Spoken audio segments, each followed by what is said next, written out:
Hola, bienvenidos a esta nueva propuesta que comienza en el día de la fecha, que se titula La Brújula, un espacio de reflexión, de opinión, de análisis, ¿por qué no también de debate? Y para hacerlo, Lucas Carena es mi nombre para los que no me conocen, pero para hacerlo en este ciclo voy a estar con la compañía de quien fuera y es todavía mi amigo personal, don Pablo Javier Davoli. ¿Cómo estás? ¿Qué decís, Lucas? ¿Cómo te va? Bueno, muy contento de esta inauguración, de esta aventura que hemos iniciado. Y bueno, sí, lo del amigo personal es mutuo, por supuesto, ¿no? Y hemos consagrado este programa a la 3 veces admirable Virgen de Schoenstatt, ¿verdad? Así es. Sí, la Virgen de Schoenstatt es una advocación, bueno, cabe hacer una pequeña aclaración al respecto. La Virgen de Schoenstatt es una advocación alemana, si bien la imagen originariamente es italiana, pero es una advocación de la Virgen María alemana que fue adoptada por el movimiento de Schoenstatt, que es un movimiento católico, religioso, que nació a principios del siglo XX, si no mal recuerdo, en el sur de Alemania, en un lugar que se llama precisamente Schoenstatt, ¿no? Que significa lugar bonito en alemán. Y es 3 veces admirable, así se la presenta y se la venera en el movimiento de Schoenstatt, básicamente por su triple condición de madre, reina. De reina y de educadora. Digamos, condición esta que nos coloca a nosotros en el lugar de hijos de ella, de discípulos, pero también de milicia, también de milicia o de soldados. Así que, bueno, yo en lo personal tengo un gran afecto por esta educación. Encomendamos entonces este espacio a la Virgen de Schoenstatt. Así es. Acción psicológica es el tema que vamos a abordar en este primer programa, pero primero vamos a ir a los títulos, a la presentación de La Brújula.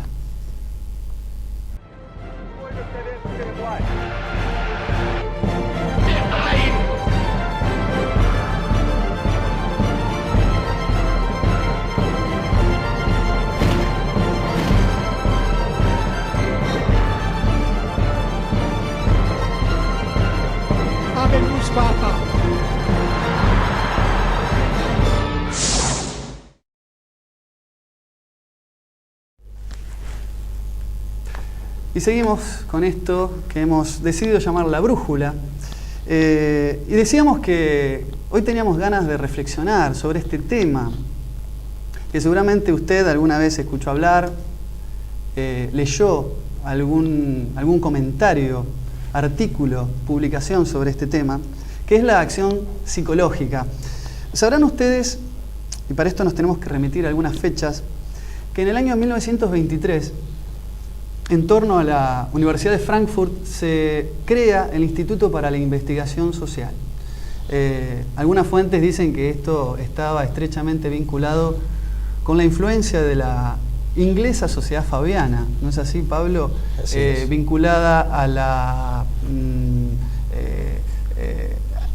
a las operaciones, incluso a la influencia del Partido Laborista Británico y de la socialdemocracia europea, con lo cual las ideas de la escuela crítica pueden no ser representativas de Alemania y mucho menos de la mismísima Universidad de Frankfurt. Sí, es cierto, casi que es un hecho accidental o aleatorio que esta escuela, como bien dijiste vos, mal llamada Escuela de Frankfurt, haya tenido su nacimiento, su sede originaria, su génesis en el ámbito de la Universidad de Frankfurt. Desde ya que esta gente no es representativa de la cultura alemana, ni más específicamente de la cultura de Frankfurt, ni tampoco de las líneas de pensamiento que tradicionalmente se han elaborado o de las que tradicionalmente se ha hecho eco la Escuela de Frankfurt. Más aún, fíjate, Lucas, y este es un dato a destacar, que la gente del Instituto para la Investigación Social termina desarrollando el grueso de sus trabajos fuera de Frankfurt y fuera de Alemania, porque como es sabido, con el ascenso del nazismo al poder en Alemania en 1933, los autores y los pensadores que formaban parte de esta escuela se vieron obligados a emigrar a los Estados Unidos, que es donde principalmente se establecen, es más, principalmente en la Universidad de Princeton, no necesariamente.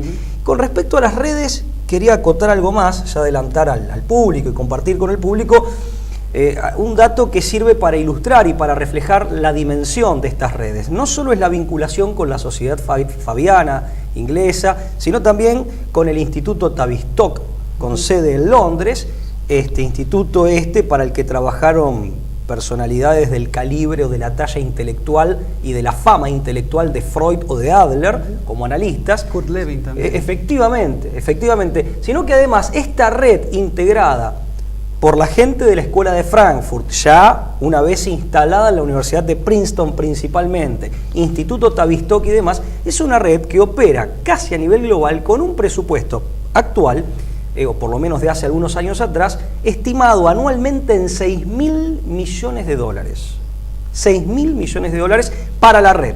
Con lo cual estamos hablando de un complejo estructural y organizacional muy poderoso y con muchos recursos a su disposición, ¿no? Pero bueno. Bueno, cabe decir, ¿no?, que quien fuera en aquel momento el director del Tavistock, John Rawlins Rees, ¿no?, había tenido ya vinculación a partir de 1930 con la Escuela de Frankfurt y estaban interesados, ¿no?, desde el Tavistock en algunas investigaciones que hacían, las investigaciones que Teodoro Adorno. Theodor Ludwig Wiesengrund Adorno había hecho sobre la música tonal de quien fuere también su maestro Arnold Schoenberg, ¿verdad? Correcto, sí, bueno, Adorno es uno de los principales representantes o exponentes de la Escuela de Frankfurt. En realidad sí, Wiesengrund, Adorno era el apellido de la mamá, que era una bailarina de Córcega, si no mal recuerdo, italiana seguro, y italiana no, de Córcega. Y lo cierto es que Adorno, Adorno se acerca a la Escuela de Frankfurt, siendo muy joven, con solo 18 años, invitado por Krakauer, y en realidad, previo a la formación de la Escuela de Frankfurt, se conocen con Krakauer en un grupo de estudios que era sionista, un movimiento que estaba en auge en aquella época, que había nacido hacía relativamente poco, de la mano, en Occidente al menos, del abogado austríaco Teodoro Herzl. Y Teodoro Adorno, a través de Krakauer, se une a un grupo sionista de impronta kantiana, ¿no? O sea, combinaban la filosofía kantiana y el análisis kantiano, la epistemología kantiana, con los ideales políticos del sionismo que había nacido recientemente. Se reunían en la casa de un rabino, de hecho, en esa época. Después Adorno pasa a Viena, donde se junta con la gente del movimiento de la música atonal. La segunda escuela vienesa, ¿no? Efectivamente, y ahí toma contacto con el psicoanálisis, pero no en la versión freudiana, que es la de base o la versión matriz, sino en la versión de Otto Gross. Personaje y este es un tema que creo que te va a interesar, creo conocerte bien, personaje que decía que postulaba como mecanismo terapéutico, como vía terapéutica, volver al culto de Astarté.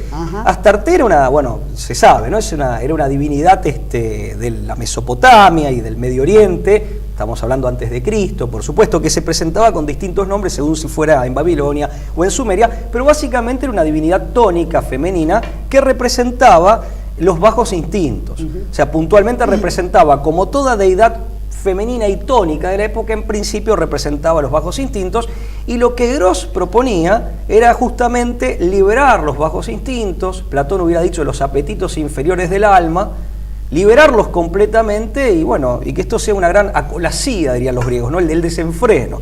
Ese era el mecanismo o la acción terapéutica que recomendaba Gross. Dato de color, Gross apareció muerto en Berlín yendo a la revolución húngara del 18. Apareció muerto, tirado en un zanjón, en un canal. Tuvo un final trágico este hombre, ¿no? Pero bueno, ese es un dato de color. Algo sobre la música tonal, ¿verdad? Ustedes saben que el Tavistock se interesó en los efectos psicodélicos de cierta composición de lo que llama la música atonal, que es el acorde sin acorde. Si usted conoce de teoría musical, va a ser bastante estéril que yo le explique algo sobre esto. Y si no conoce sobre música atonal, también va a ser estéril por lo tiránico de los tiempos televisivos para explicarlo. Pero básicamente, lo que se genera a fines del siglo XIX en Viena es una dejerarquización de la música basada ya en 12 atonalidades. O sea que el primero en experimentar esto fue Richard Wagner, ¿no? En Tristana y Isolda, que generaba cromatismos in infinitum, generando leitmotivs que llevaban la mente a una situación quizás de éxtasis psicodélica, Y Schoenberg fue uno de los que en su teoría musical desarrolló más plenamente y acabadamente esta de jerarquización de las 12 atonalidades, donde ya no hay 7 notas principales y 5 semitonos intermedios, algo así está de alguna manera graficado en las teclas blancas y negras del piano, sino que ahora la música está basada en un nuevo sistema de armonización, incluso de instrumentación sobre esta revolución musical. Adorno era muy consciente de estas influencias y esto está expresado en un libro de él que se llama Disonancias, Introducción a la Sociología de la Música, donde él hace un recorrido sobre el cambio que tuvo la música desde la modernidad, la Edad Media, desde las 5 notas, la modernidad y después la Revolución Romántica de la primera y segunda escuela de Viena. Esto fue lo que hizo, y acá nos metemos quizá en la parte más escabrosa de este camino, más sinuosa de este andarivel, que es el viaje que hace Theo Adorno a los Estados Unidos, supuestamente exiliado por el nazismo, pero en realidad, según algunas fuentes, financiado por la misma Fundación Rockefeller para encarar y para dirigir el proyecto radio de la Universidad de Princeton, ¿verdad? Sí, correcto, sí, el proyecto radio que tuvo varias partes y participaron, amén del financiamiento de la Fundación Rockefeller, aparte se dio a lo largo de años, pero amén del financiamiento de la Fundación Rockefeller, tuvo participación de gente muy importante, ¿no? Como Stanton, por ejemplo, que terminó siendo, si no mal recuerdo, una suerte de capo o de jefe de la... Frank Stanton, así es. Fue, para que usted, digamos, tenga un panorama, perdón que haga este paréntesis, Pablo, fue miembro del CFR, director de la cadena CBS, miembro del Instituto Carnegie, fue fideicomisario de la Rockefeller Foundation y también fue miembro, en realidad fue el presidente del consejo de la Corporación RAND, un think tank de las Fuerzas Armadas norteamericanas. Digamos. Esta persona fue el que de alguna manera abrió en Estados Unidos el famoso programa de Ed Sullivan, que se emitió entre 1948 y 1971, que fue algo así como la vidriera donde los grandes artistas participaban, algo así como en su momento en nuestro país lo fue Badía, o quizás ahora Tinelli. Fue un poco la tinelización de la televisión norteamericana. De alguna manera, perdonen por el término, la estupidización de la clase media norteamericana a través de los programas de entretenimiento. Correcto. Y acá nos metemos en el punto más álgido de lo que es la acción psicológica y cuál es la influencia que va a tener y les lo vamos a hablar después del corte, la Beatlemanía. Algo usted seguramente se habrá preguntado si tuvo que ver la teoría musical atonal Theo Adorno con el fenómeno, y no estoy hablando de los 4 de Liverpool, sino del fenómeno de la Beatlemanía, ¿verdad, Pablo? Correcto, así es. Lo cierto, quería agregar una cosa, que vos decías lo de la estupidización, y es cierto, pero acá déjame hacer una pequeña, digamos, un pequeño comentario, un pequeño señalamiento que omitimos al principio y que debimos de hacer. En definitiva, ¿por qué surge la Escuela de Frankfurt? En sus orígenes en Alemania.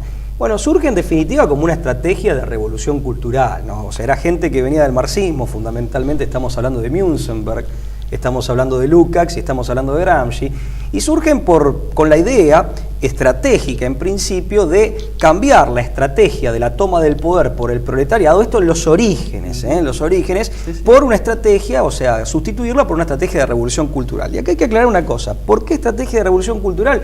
Porque se daban cuenta de la resistencia que el comunismo tenía, o se le presentaba al movimiento comunista y a los partidos comunistas, se le presentaba esta resistencia en Occidente.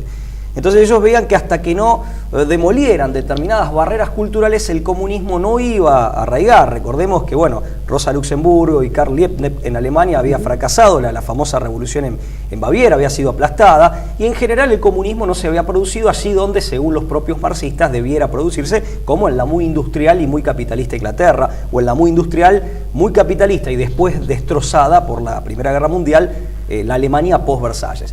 Eso en primer lugar, pero aparte, y este es un dato que no se suele citar, esta gente también advierte una cosa, que el comunismo también era resistido en Rusia, porque si bien se impuso por la fuerza de las armas y gracias al muy generoso, entre comillas, financiamiento multimillonario de gran parte de la alta finanza a la que podríamos calificar por su sede geográfica principal neoyorquina y londinense occidental, entre comillas.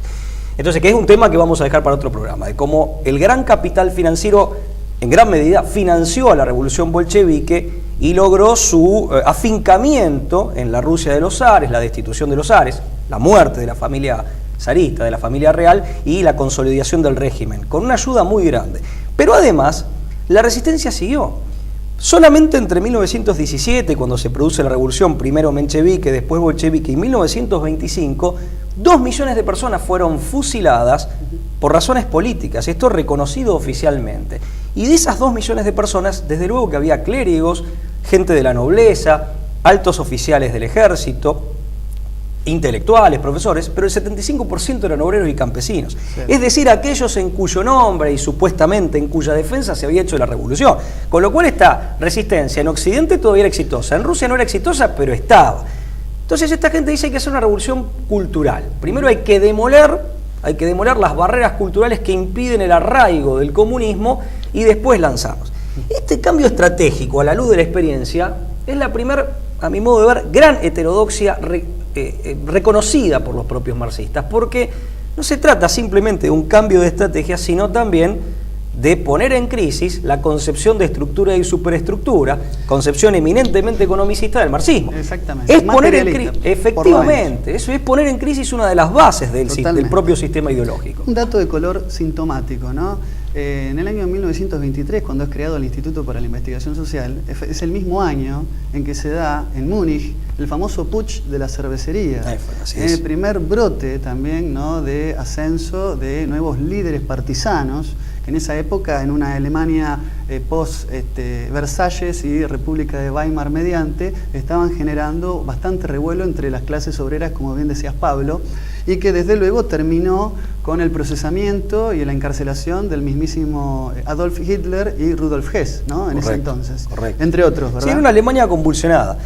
Simplemente acotar también que, en definitiva, esta gente, al plantear la revolución cultural como estrategia, no solo pone en crisis los postulados, uno de los postulados ideológicos de base del sistema ideológico al que adherían, que es el marxismo, sino que además, de alguna manera, y tal vez sin quererlo, seguramente sin quererlo, reivindicaban una vieja idea aristotélica. En la política, Aristóteles, cuando habla de la Constitución, la sustentabilidad, la garantía de la sustentabilidad de la Constitución, entiéndase el régimen político, cuando Aristóteles habla de la Constitución, los juristas le dicen Constitución material para diferenciarla de la estrictamente jurídica, era la educación.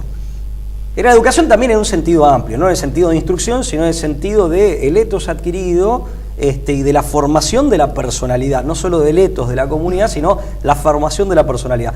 La educación, garantía del régimen político. Cambiando eso, se cambia el régimen político. Una cosa que Aristóteles tenía muy en claro, y es algo que terminan reivindicando sin darse cuenta, seguramente, esta gente, ¿no? Lo que traducido en otras palabras se llama revolución cultural. Efectivamente, la revolución cultural. Bueno, a modo ilustrativo, ustedes saben que la transformación, la ingeniería social, la revolución cultural, no es un tema que pasaba desapercibido ni siquiera para el Tavistock, para el RIA, ni siquiera para el instituto en Estados Unidos, el Instituto de Investigación de Stanford. Cuando decíamos Adorno viaja a Estados Unidos, se encuentra con grandes estudiosos de la opinión pública, entre ellos Henry Cantley, y por supuesto con Lasserfeld, ¿no? Lasserfeld. Paul Felix Lasserfeld, que en ese momento era director de la Mass Communication Research. Fue el teórico de People Choice y el creador de esta teoría de los líderes de opinión. Bueno, con esta gente con la que trabajaron en el marco del proyecto Radio, que tiene varias etapas, que tuvo varias etapas, y uno de los primeros hallazgos de este proyecto de investigación, que estuvo financiado por Fundación Rockefeller, fue, mejor dicho, uno de los primeros productos fue la creación del flash informativo. O sea, hasta ese momento los informativos consistían en análisis de noticias, no solo en la presentación de la noticia, sino en detenerse para una pausada y detenida, valga la redundancia, reflexión en torno a la noticia. La aparición del flash informativo surge, digamos, a partir de las investigaciones del proyecto Radio. Y también las telenovelas. Descubrieron que las telenovelas generaban la adhesión del público y la fanatización del público, fundamentalmente no como un escapismo de las mujeres de la clase baja norteamericana, como se tendía a suponer con anterioridad, de la década del 30 hacia atrás, sino más bien que la telenovela fragmentada en capítulos, no los capítulos únicos, sino los capítulos que tienen continuación, generaban la curiosidad por lo que seguía. Si se observa bien, este formato fue el que se impone para las noticias a través de los flashes informativos muy cortitos y chiquititos, y además es el que se impuso también para las grandes producciones cinematográficas. Por eso tenemos las sagas. Hasta el día de hoy, Matrix, La Guerra de las Galaxias, tiene que ver con esta idea de la continuidad de generar una curiosidad. Esto es un descubrimiento del proyecto radio.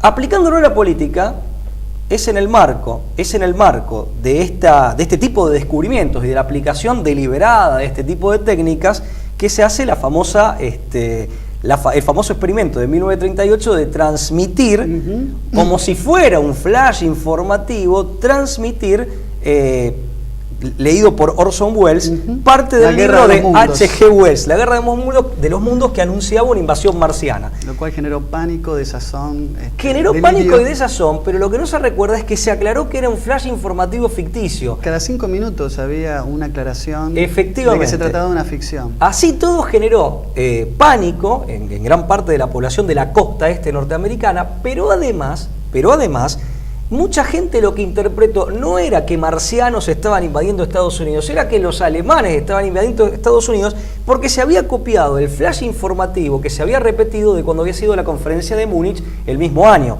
en donde se asusaba el temor de que Hitler invadiera Europa. Finalmente se llega a la paz, fue por el conflicto de Austria, ¿no es cierto?, con Chamberlain, Mussolini, Daladier y Hitler. Pero se copió el mismo formato, la noticia había sido flasheada de esa manera varias veces, meses atrás, y la gente asoció eso. Asoció invasión Estados Unidos, Hitler nos está invadiendo.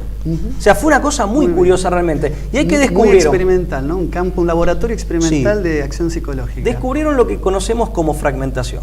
La fragmentación de la capacidad analítica de la gente. Bien. ¿Escribió Theo Adorno, compuso Theo Adorno la música de los Beatles? ¿Escribió Theo Adorno las letras de las canciones de los Beatles? En el próximo bloque de La Brújula vamos a estar hablando de eso. Por favor, no se vaya.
Seguimos acá con La Brújula, este espacio de reflexión por toda la verdad primero.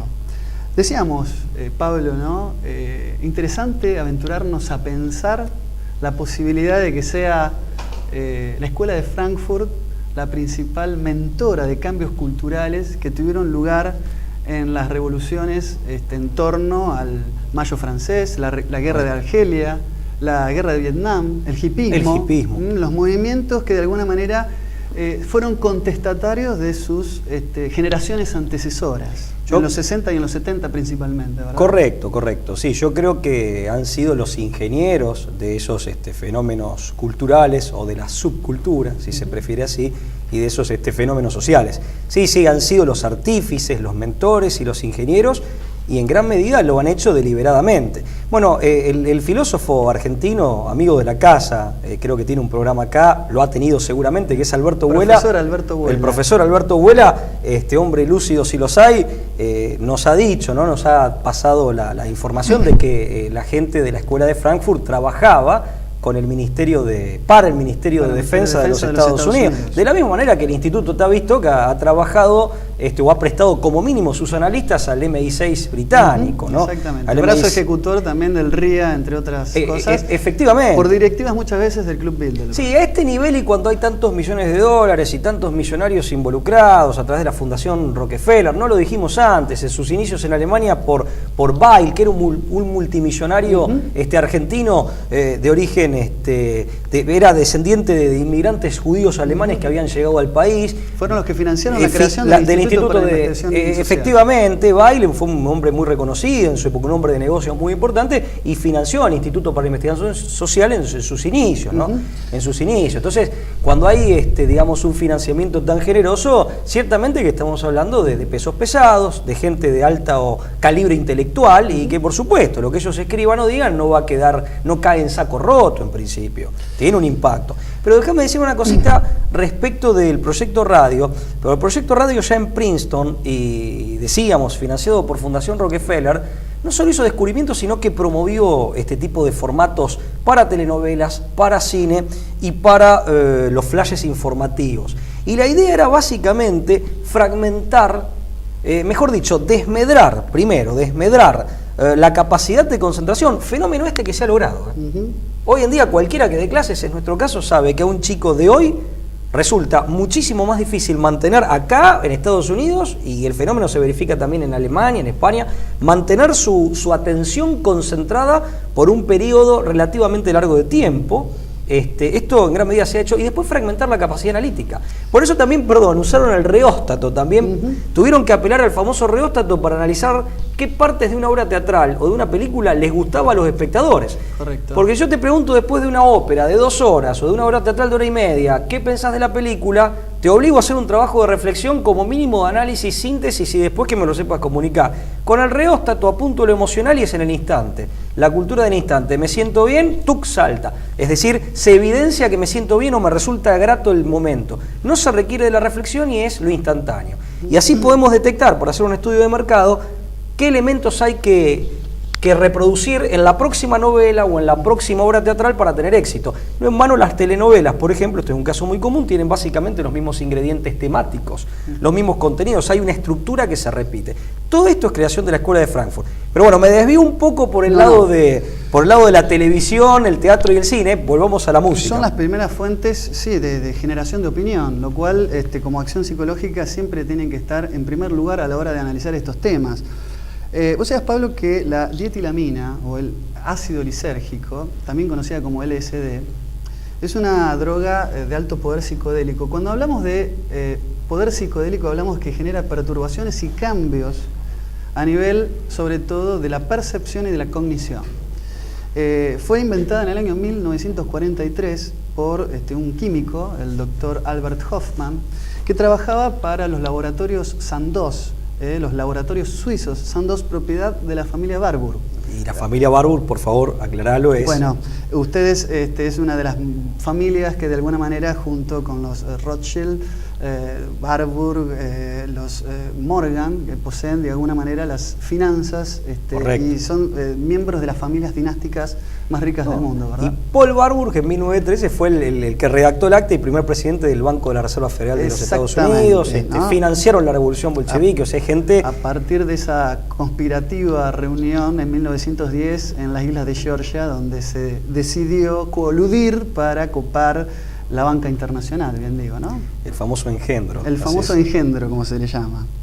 El LSD es una droga que la CIA venía, digamos, algunas fuentes, sobre todo Donald Pau y Daniel Stulin, han investigado cuál es la ruta del LSD en Estados Unidos, y en particular los festivales de rock como el Montreal Pop y el Woodstock fueron los laboratorios, bien digo, experimentales para la proliferación del LSD.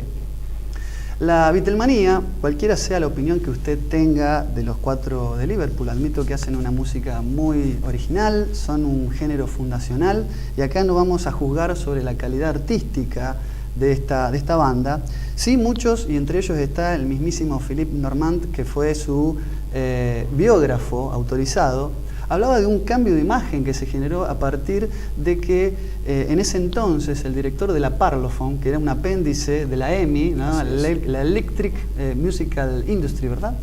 se llevó adelante un cambio de imagen a través de la Parlophone, que estaba en ese momento precedida por George Martin, quien fue el productor de sus discos. George Martin puso como manager de The Beatles a una persona de la cual este año se va a filmar una biografía, también llamado el quinto Beatle, Brian Epstein, que fue el que de alguna manera logró cambiar esa imagen de los Beatles como actualmente los conocemos, como adolescentes ingenuos, bien digo, que movían el flequillo, que de alguna manera le cantaban a la libertad de las ideas. Esta en particular fue una de las grandes plataformas para estos autores, viralización del LSD entre la juventud, ¿no?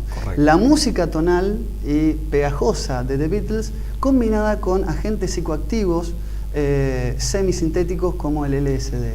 Permitime agregar esto, y también, sobre todo a partir de mediados de la década del 60, con con la elaboración de una neoparla, de una neolengua, un argot prefabricado, solo asequible y entendible por los jóvenes, que tenía un doble sentido, una doble significación y que normalmente eran alusiones a las drogas. Bueno, es famoso el caso ya muy remanido de Lucy in the Sky with Diamonds, las siglas LSD. Hey Jude, una canción dedicada a la metadrina, un opoide que influye en el sistema nervioso central. Strawberry Fields Forever, los campos de fresa que sabemos que tienen una hoja muy parecida a la del opio, entonces históricamente se sembraba el opio al lado de la fresa para pasar desapercibido. O la famosa foto de los Beatles, Keep Off the Grass, que ellos están sentados sobre el césped, frente al cartel, al lado del cartel que dice mantenerse fuera del césped, pero grass, en el argot de los jóvenes de la época, aludía a la marihuana. Igual quiero aclarar esto, son interpretaciones posibles y como tales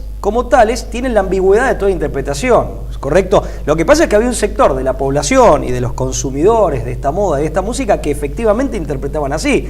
No significa que toda persona que viera estas fotografías o que coleccionara estos pósters y escuchara esta música lo interpretara de esa manera, porque justamente ese es el juego del doble sentido. Es hablar diciendo lo mismo, pero que cada uno interprete una cosa distinta según cuál es el oído que escucha o la mirada que mira, valga la redundancia. De todas formas, cierto esto, y Stulin es un hombre que avanzó mucho en esto, en cuanto a la influencia específicamente de Theo Adorno en la elaboración de la música de los Beatles, de la misma manera que Stulin demuestra cómo la cultura audiovisual en general, con los Beatles, entre otras revoluciones, aparece lo que originalmente se conoció como videoclip. Uno famoso es el de Strawberry Fields Forever, ¿no? Exactamente. Aclaramos, ¿no? Nosotros no nos imaginamos con esto a John Lennon sentado en la falda de Theo Adorno y dictándole la letra de Imagine para instalar el nuevo orden mundial. O sea, no estamos hablando de esa pintura porque no existió jamás y es realmente una fabulación. De lo que sí hablamos es que las investigaciones en la influencia social, estamos hablando de la legitimación a partir de la música atonal combinada con estas drogas, con determinadas alusiones entre líneas y una nueva forma de encarar la cultura musical que generó el fenómeno del rock, estaban directamente pautadas y premeditadas por algunas instituciones académicas con investigadores que realmente aportaron muchísima material, mucha teoría sociológica y musical para generar el fenómeno de la Beatlemanía. Por eso digo, no estamos atacando a los artistas como tal, que individualmente eran realmente grandes músicos. Por supuesto, y que en gran medida habría que analizar caso por caso, pero en gran medida eran objeto de manipulación también. Sabemos del poder de las compañías discográficas y sabemos también de su poder, digamos, para imponer determinadas condiciones, y sabemos también de la capacidad de convicción y de la influencia que sobre todo sobre gente cuasi adolescente pueden tener los managers, los representantes, etc. Entonces, esto me parece una aclaración necesaria, sí, y dejando a salvo la calidad musical de los Beatles, que en efecto la tenían sin ningún lugar a dudas. Ahora, quería decir también que fíjate vos, se aprovechó la rebeldía propia de los jóvenes y en un momento de mucha convulsión, por lo menos, en todo el occidente, me atrevería a decir en el mundo en casi todo el orbe, se aprovechó una rebeldía, en definitiva, para direccionarla en determinados sentidos. Y una rebeldía que podría haber tenido un cauce constructivo, terminó teniendo, tal vez a despecho y en contra de lo que hubieran deseado sus propios propulsores inocentes, digamos, terminó teniendo un sentido destructivo. Y esto sí coincide con la revolución cultural de la Escuela de Frankfurt, que como bien dijiste vos antes, no en vano se llamaba escuela crítica. Y lo que hace fundamentalmente la Escuela de Frankfurt es demoler creencias, concepciones y paradigmas culturales. ¿Para qué? ¿Para generar otro nuevo? No, es eminentemente crítica. O sea, lo que sí digo, hay que destacar, es que se pudo instalar como un discurso crítico que se oponía de una perspectiva racional y enciclopédica a la sociedad opulenta, a la sociedad de los excesos, desde una mirada racional en algún punto, y que criticaba la unidimensionalidad del nuevo sujeto en el orden del consumo. Cuando quizás es que lo que estamos tratando de denunciar en este momento fue lo más funcional a este nuevo cambio cultural, que era estrictamente funcional al sistema de ese entonces, ¿verdad? Correcto, sí. Yo te insisto con esta idea porque me interesa que quede, a mi modo de ver, es lo más importante. El métier o la clave de esta cuestión está aquí. Uno puede estar molesto con el orden de cosas imperante, y vaya que había, y hay de hecho, motivos para estar. Yo creo que la escuela crítica, el problema que plantea, y por eso es peor remedio que enfermedad, y por eso esta prolija y digamos amistosa, no sé si amistosa, no, amistosa tal vez no, pero respetuosa acusación que me permito formular, o pacífica acusación, pero acusación al fin que me permito formular, es que es la crítica por la crítica en sí misma. Son grandes sembradores de dudas. Bueno, hoy hablábamos contigo compartiendo un café y estábamos diciendo, no, bueno, los maestros de la duda, ¿no? Los maestros de la sospecha. Los maestros de la sospecha. 1970, ¿no? Correcto. Freud, Marx. En definitiva, la escuela crítica hace esto, hace de la crítica, digamos, crítica eminentemente destructiva, no tiene ningún costado propositivo, no tiene absolutamente ningún costado propositivo, se dedican a demoler lo existente, no a mejorar lo que está o a sustituirlo por algo mejor en cuanto a concepciones, creencias, cosmovisión en general, y en este sentido desertifican y subvierten. Y otra cosa muy importante para decir también... Perdón, Pablo, Jürgen Habermas, en el discurso filosófico de la modernidad, distingue entre los autores sombríos de la modernidad, entre los cuales puede poner a Hobbes, el Marqués de Sade, el mismo... Maquiavelo, Nicolás Maquiavelo. Pesimismo de él me estaba queriendo acordar. De los directamente autores negros de la modernidad, donde pone al mismísimo Theo Adorno, quien fuera su maestro, ¿no? Eso lo dice Habermas, que es un miembro conspicuo de la... Exactamente, de la segunda generación de Frankfurt. Pero fíjate que se han dedicado a demoler, y lo han hecho, al menos en la intención de los fundadores de la Escuela de Frankfurt, con una deliberada intención. Y por eso ellos siembran la duda, y siembran o han sembrado la duda por el simple hecho de la duda en sí misma. Ni siquiera es la duda como camino, como método en la búsqueda hacia la verdad. La duda como poner en crisis las condiciones, las convicciones y las creencias dominantes en una sociedad, pero a los efectos de ponerlas a prueba porque hay una verdad y ver que, en definitiva, sean verdaderas o no las proposiciones y los postulados fundamentales. Si no es la duda por la duda en sí misma. Terminamos en un escepticismo total. Tiene que ver, y acá nos metemos en el tema de drogas también, con un objetivo que tuvo la Escuela de Frankfurt, insisto, al menos sus fundadores y patrocinantes iniciales, ¿correcto? Por lo menos esa gente, que es distorsionar la percepción de la realidad. Porque en última instancia, la problemática de los valores del bien y del mal se asienta sobre la problemática de la verdad. Correcto. Y en última instancia también la belleza, porque según Gaudí, como bien dijera Gaudí, la belleza es el resplandor de la verdad. Lo que se hace es cortocircuitar completamente la percepción de la realidad, se pone en crisis el concepto de verdad, automáticamente los valores morales entran a quedar en crisis, pasan a estar en crisis, y también los valores estéticos. Verdad, bien y belleza, la trilogía de la Grecia clásica se desarma. ¿Para dejar qué? Y la droga es parte en ese proceso. Si hablamos de distorsionar la percepción de la realidad, mejor que el error es el LSD. Mejor que el error intelectual o que la inestabilidad emocional natural es el LSD. Va en el mismo sentido. Para depositar ideas en el sistema límbico del cerebro, ¿no? Correcto. Esa es, digamos, la conclusión, el broche de oro de toda esta... Bueno, seamos claros, en los años 70, dos investigadores norteamericanos decían, confirmaban lo que Theo Adorno había visto en los 50. Theo Adorno había visto en los 50, la televisión es fundamental para incidir en las mentes. En los años 70, dos autores norteamericanos hacen una investigación donde dicen los norteamericanos se han estupidizado, como bien dijiste vos, después de 20 años de lavado cerebral a través de la televisión.